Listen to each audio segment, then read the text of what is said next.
Hello and welcome. It's Jelly Cube and I'm here on the Sunshine Coast in Queensland, and it's kind of my art lab day today. I'm testing out some products together to see what kind of results I get. I'll show you the products that I'm going to use, but of course because it's the very first time that I am testing them, I won't go through ratios until I see the result.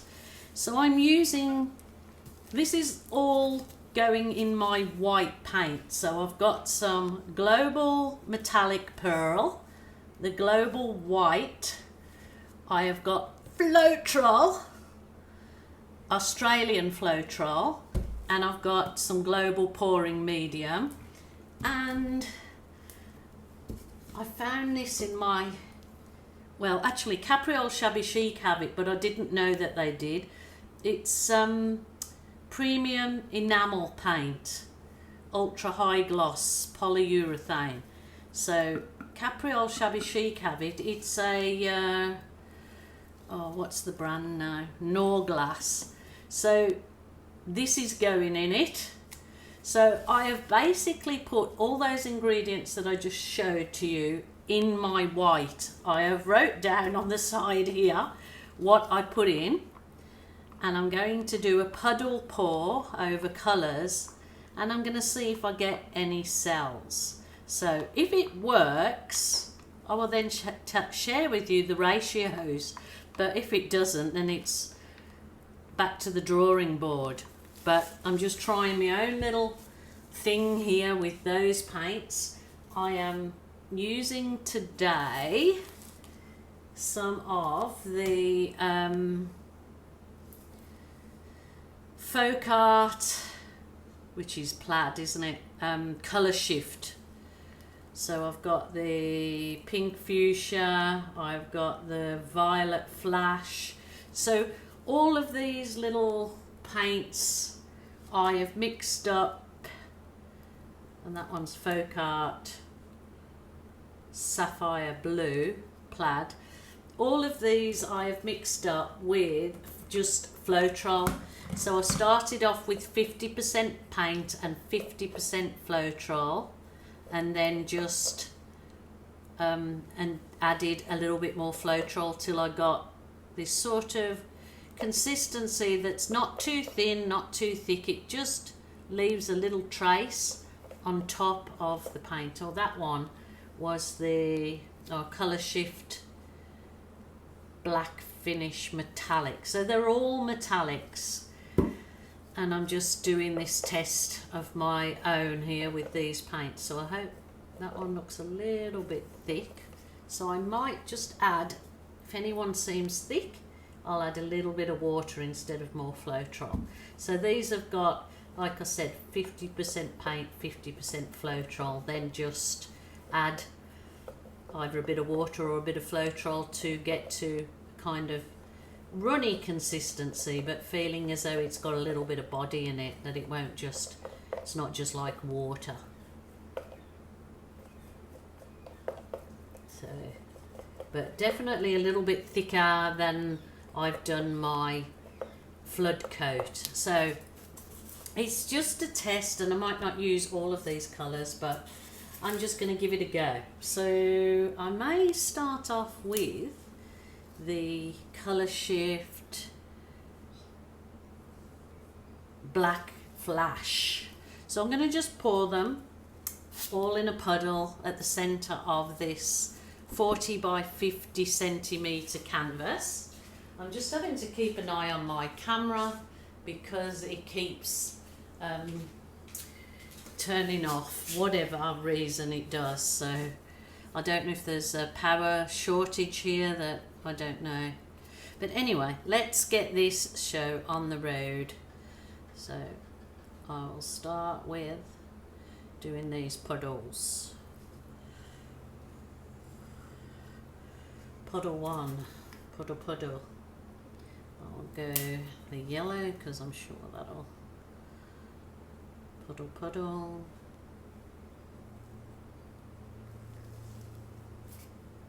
I will go the green over the yellow.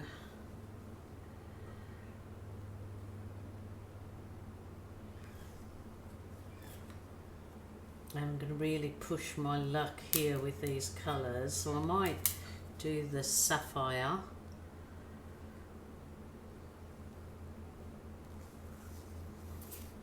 And then go the, whatever this one was.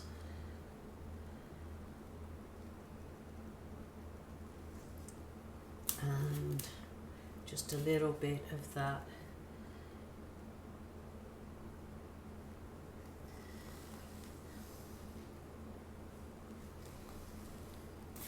I'm going to call it quits there, and I am now going to, but that looks gorgeous. I should see what that comes out like. I am now going to pour my top coat. It's got all those ingredients in, but we'll just see what it does. It might send it an absolute big mess. So I'm just going to flood it with this all the way over the top. So I'm told if you're going to try and create any cells out of anything, you've got to have your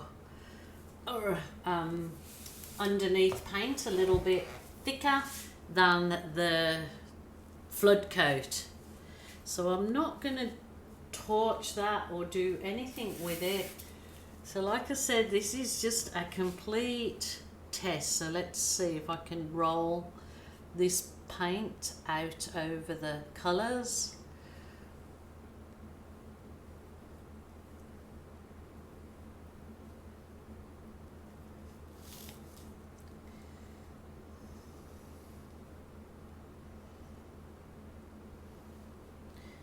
I just don't normally like to sort of buy into the thing where you've got to buy 1,000,001 products, or they're products that are really hard to get, like, you know, like the Shelley technique puts so much stress, you know, trying to get the products and affordability. And the same with the extreme sheen paint, enamel paint for these sell things that everybody trying to get that and they can't get it and then get upset. It's kind of, I don't know, I just don't like to put that pressure on people to, as you know, I always try to, oh, look at the cells popping up, always try to provide my knowledge and information, definitely free from me, but trying to do the best I can do to give people opportunities, budget conscious opportunities, not trying to lead you to go out and buy all the expensive stuff. Oh, look at this, looky. Look at the cells I am getting. Oh, it might be a thing, it might be a thing.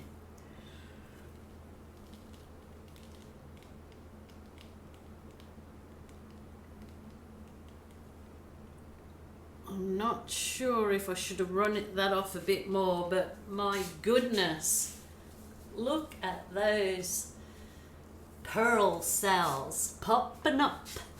I know that I'm supposed to leave this, and I'm not sure if I should have run more of the white off it, because I've never done this particular type before, but I'm going to give it a hit with the heat one, and then I am just going to leave it to develop, I suppose, and see what gorgeousness we get, if any.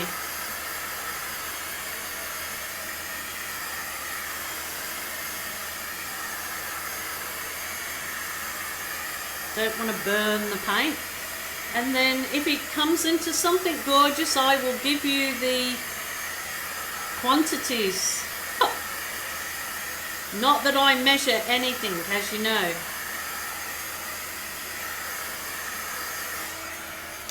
So I am going to go away and leave this now. I'm going to go make a cup of coffee and I will be back. I will be back. Ooh, looking good.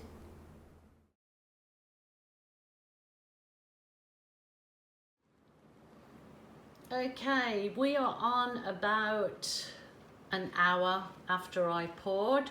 So that white void has sort of diminished a little bit, but certainly not completely.